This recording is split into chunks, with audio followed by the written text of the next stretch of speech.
શ્રાવણ માસ અને રક્ષાબંધનના તહેવાર નિમિત્તે બોટાદમાં સાળંગપુર કષ્ટભંજન હનુમાનજી મંદિરમાં ભક્તો ઉમટી પડ્યા છે.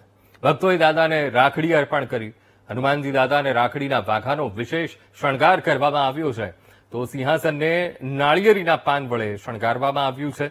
સાળંગપુર મંદિરના સંતોએ હરિભક્તોને રાખડી બાંધીને રક્ષાબંધન પર્વની ઉજવણી પણ કરી. વહેલી સવારથી આવેલા ભક્તોએ દાદાના દિવ્ય દર્શન કરી ધન્યતા અનુભવી.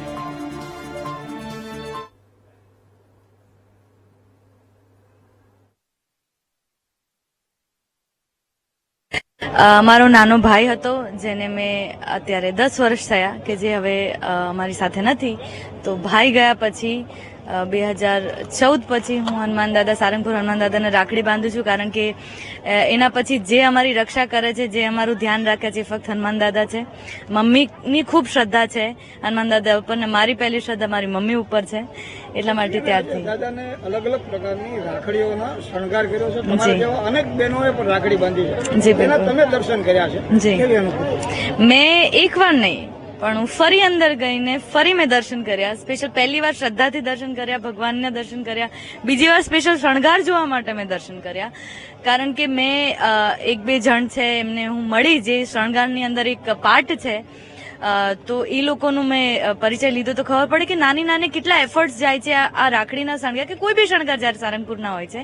અને દર વખતે જયારે મંદિરમાં આવીએ છીએ ત્યારે એક એવી અનુભૂતિ થાય છે કે કંઈક નવું આવ્યું છે અને કંઈક નવી જ એનર્જી મળે છે સારંગપુરવાળા હનુમાન દાદાના દર્શન કરીને.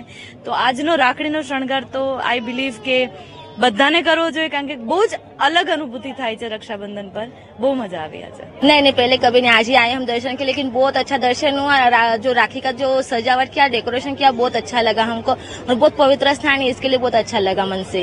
दादा का दर्शन किया आपने और कैसा अनुभव हुआ? बहुत अच्छा अनुभव हुआ, मन को शांति मिल गई. कितने दिन से हम ट्राई कर रहे थे कि आने में आना है, लेकिन आज आ ही गए. तो राखी का भी त्योहार था और बच्चों की भी छुट्टी, तो इसके लिए जल्दी से आ गए तो फिर दर्शन करने के लिए. दादा का बुलावा आ गया. हाँ, तो आज बुलावा आ ही गया, सच में बुलावा आ गया आज. तो આજે રક્ષાબંધનના દિવસે કષ્ટભંજન સાળંગપુર દાદાના દરબારમાં ભવ્યાતિ ભવ્ય રક્ષાબંધન મહોત્સવ ઉજવાનો.